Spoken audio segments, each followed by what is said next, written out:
Richard Henderson stood at the bottom of the grand staircase in his Connecticut mansion, briefcase in hand. He had come home early from the office, something he rarely did anymore. At 58 years old, Richard had built an empire in commercial real estate. But success had come with a price. His wife Margaret had passed away 3 years ago, and their daughter Emma, now 7 years old, had been born with cerebral palsy. The house felt different today. Quieter, perhaps. Or maybe just emptier. Richard loosened his tie and set down his briefcase. That's when he heard it. Laughter. Not just any laughter, but the pure, unbridled sound of a child's joy. Emma's laughter. It floated down from the second floor like music he'd almost forgotten existed. He hadn't heard his daughter laugh like that in months. Maybe longer. Richard moved toward the stairs, his footsteps slow and deliberate on the marble floor. The sound grew clearer as he climbed. There was music, too. Something light and cheerful, classical perhaps, and voices. Emma's sweet voice, and another voice he recognized. Maria. Maria Santos was 26 years old, a young woman from a small town in upstate New York. She had been Emma's caregiver for 6 months now. She was professional, always on time, and kept Emma's room spotless. Richard paid her well and expected competence. That's what he'd received. Nothing more, nothing less. Or so he'd thought. Richard reached the top of the stairs and moved quietly down the hallway toward Emma's room. The door was slightly open. He stopped just outside, and what he saw made him freeze completely. Emma was standing.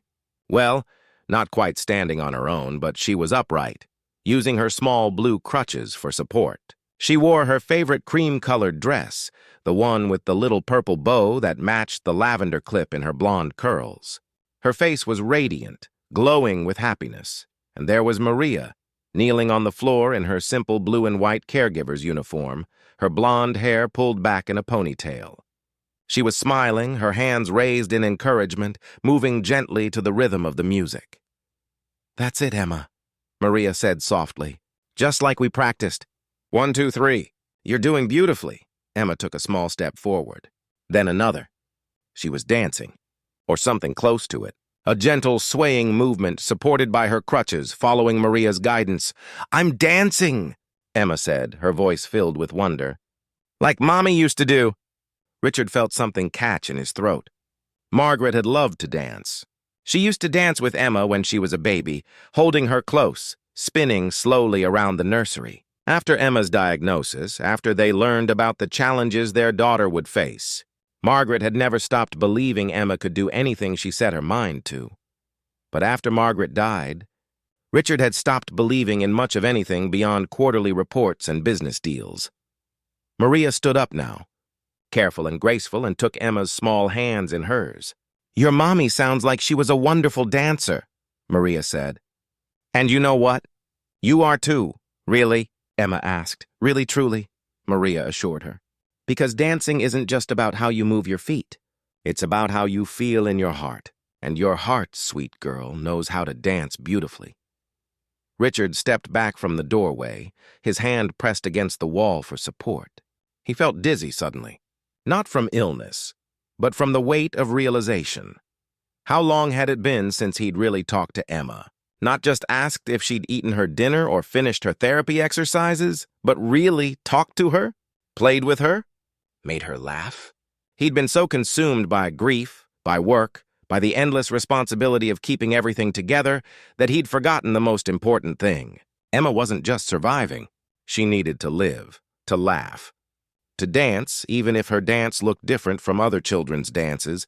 And Maria, this young woman he'd barely spoken to beyond discussing schedules and dietary requirements. She had understood something he'd forgotten. Emma was still a child. She still needed joy. Richard stood there in the hallway for what felt like a long time. The music continued to play. Emma continued to laugh. And Maria continued to offer gentle encouragement, celebrating every small movement as if it were the most magnificent thing in the world. Finally, Richard knocked softly on the doorframe. The music stopped. Maria turned quickly, her face flushing slightly. "Mr. Henderson," she said. "I didn't realize you were home." Emma's face lit up even brighter. Daddy, did you see? I was dancing. Richard walked slowly into the room. He knelt down, bringing himself to Emma's eye level. I saw, sweetheart, he said, and his voice was thick with emotion. You were beautiful. Just like your mother. Emma beamed. Maria's been teaching me every day after my exercises. She says everyone can dance in their own way. Richard looked up at Maria. The young woman stood there uncertain, perhaps worried she'd overstepped some boundary. I hope it's all right, Maria said quietly. I know it's not part of my official duties, but Emma mentioned how much she missed dancing, and I thought perhaps we could find a way. Richard stood up. He extended his hand to Maria. Thank you, he said simply. Thank you for seeing what I couldn't. Maria shook his hand, looking relieved. Emma is a remarkable little girl, she said. She just needed someone to believe she could do remarkable things. Yes, Richard said softly. She did. That evening, after Maria had gone home for the day, Richard sat with Emma during dinner. Really sat with her, not just occupying the same room while his mind wandered to business concerns. They talked about her day, about the music she liked, about memories of Margaret. Do you miss Mommy? Emma asked, her small voice tentative. Every single day, Richard admitted. But you know what I realized today? Mommy wouldn't want us to be sad all the time. She'd want us to find joy, like you did today, dancing. Emma smiled. Will you dance with me sometime, Daddy?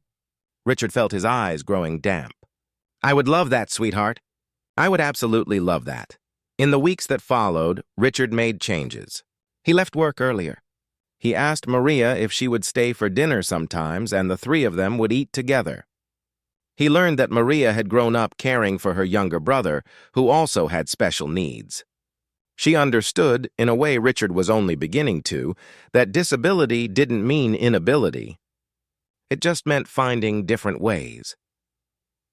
One evening, Richard walked into Emma's room to find Maria teaching her how to paint. Emma's movements were careful and sometimes shaky, but she was creating something beautiful, a swirl of colors that looked like joy made visible. Mr. Henderson, Maria said during a quiet moment while Emma was focused on her painting, may I say something? Of course, Richard replied. Emma told me that before Mrs. Henderson passed away, you used to laugh all the time. She said you had the best laugh in the world.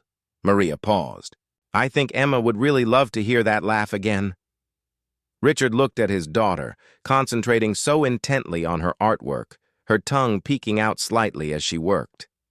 And then he looked at Maria, this young woman who had brought light back into his home. You're right, he said. I think it's time I remembered how. That night, as he tucked Emma into bed, she wrapped her small arms around his neck. I love you, Daddy, she whispered. I love you too, Princess, he whispered back. More than all the stars in the sky. That's what Mommy used to say, Emma said sleepily. I know, Richard said. And she was right. As he turned out the light and walked to the door, Emma called out one more time. Daddy? Yes, sweetheart? Thank you for coming home early today. Richard smiled Maria had given Richard more than he could ever repay. She had given him back his daughter's joy. And in doing so, she had given him back a piece of himself he thought he'd lost forever. The ability to hope. The courage to love. The wisdom to see that life's greatest treasures aren't found in boardrooms or bank accounts. They're found in laughter floating down a staircase on an ordinary afternoon.